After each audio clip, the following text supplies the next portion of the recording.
In this video, I'm going to talk to you all about your Topic 2 assignment titled Aligned Learning Objectives. Now, as a teacher, you're going to need to take standards and break them down into learning objectives.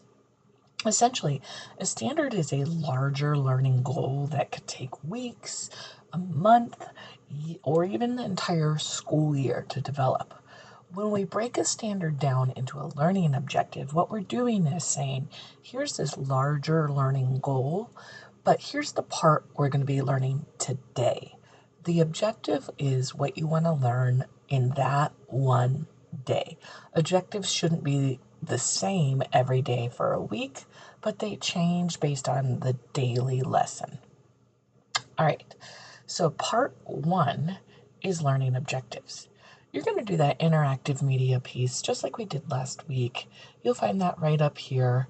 You'll click on the link, you'll open up that interactive piece, and you're going to read through the template that talks to you about learning objectives. It shows you all of the things you need to know. This is a really great resource. I recommend printing this, having this next to you anytime you're doing an assignment that requires you to take a standard and turn it into an objective, which will be in every single course of this program.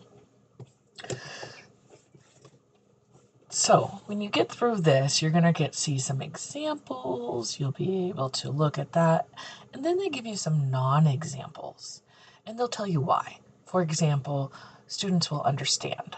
Well, understand is not an observable behavior. I can't see if students understand. So I want to use something like explain. I can see if students can explain something or write. So you want to make sure that you have observable verbs when you write in objectives. Here you can see this one says it's missing several pieces of information. And as you go through each of these, they give you pro tips. And they talk about Bloom's taxonomy, which is the level of rigor. So if you're just asking students to do a level 1, it's low rigor.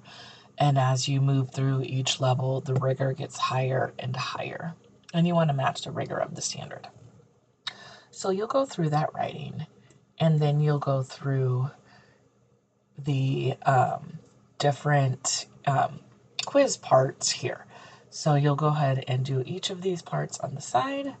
It says you'll do the learning objectives, writing learning objectives, process of writing, identifying, and then analyzing. And then you're going to download that certificate or take a screenshot of it, and you'll put it right onto our template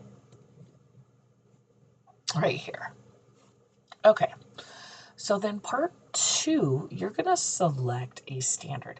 Now you're going to pick one of the standards they provide here. So we're still working in Common Core standards. We haven't gone to our state standards yet, but don't worry, you'll get to your state standards later in this course. So you're going to pick one of these standards for ELA and one of these standards for math. Now you'll be able to look at this standard, and you're going to start slowly building a lesson plan, essentially starting with this assignment. You'll be able to pick this standard this week, and you'll be unpacking it like we're learning to do, and then writing objectives. And then as you go through each week of the course, you'll be doing the next step to the lesson plan. So in topic 2, what we do is we write objectives. In topic 3, we go on to assessments.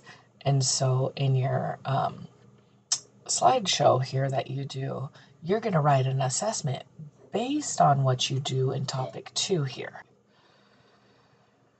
So this week, when I write my objective based on these standards, choose a standard that you really like. So you're going to pick ELA or math. Now pick ones that you think you're going to stick with for several weeks, because you can take all of your work from topic 2, topic 3, topic 4, and then flip it into the lesson plan in topic 6, which will be your benchmark. Okay, so when you get here, they give you an example. They use this standard. They pull out the verbs, they pull out the nouns, and the skills necessary. And remember when we were over here at the Student Success Center, they showed us how to do that. They showed us how to pull out the verbs, how to pull out the skills, all of the things that we need to look at. So use that as a guide. Also, my lecture does that as well. So I model that in real time for you with a standard.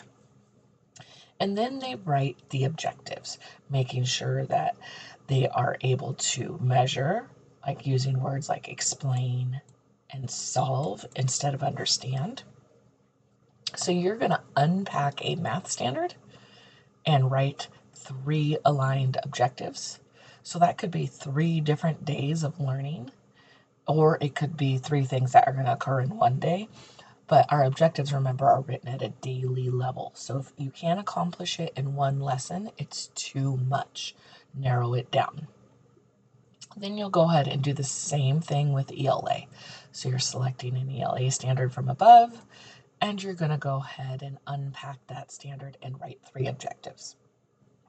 Finally, you'll end in part 3 with a reflection. Again, this is where I want to see you supporting with scholarly resources, not your standards. Reflect on the process of unwrapping the standards. How did analyzing those verbs, the nouns, the skills help you better understand the expectations of that standards and what you need to teach? And why is that process so important to help you write learning objectives that are aligned? Now, I am going to tell you, I am nitpicky here. The reason I'm really nitpicky on this alignment is because this is the heart of quality teaching. If you can't take a standard and properly align objectives to it, you're not going to be an effective teacher. And so I will tell you, if you're out of alignment, I will give you a lot of feedback. So really slow down and take your time and make sure what you're saying matches exactly what that standard says. A lot of times people think they have alignment and they don't. They are out of alignment. For example, in this standard here for 5th grade, it says add and subtract fractions with unlike denominators, including mixed numbers. Now, doing all of that in one day would be crazy. That's way too much to do in one day. So I might just say, I'm going to add fractions with unlike denominators on one day. On another day, I might add fractions with mixed numbers. So when you're looking at your standard, pay close attention to what they say. Sometimes I see people like do a lesson that's on fractions, but it might not be exactly what this says. Maybe they're just adding and subtracting fractions, but they have like denominators, and I'm going to call them out. It's not aligned to your standard. Or maybe they're identifying fractions. Yeah, it's about fractions, but it's not exactly what that standard says. So be very cognizant of what the standard says and making sure you're analyzing it in a very deep way. If you have any questions about this week's assignment, don't hesitate to reach out. I'm always quick to answer a text, quicker than the messages forum, and I do not mind if you send me a message. All right, talk to you later.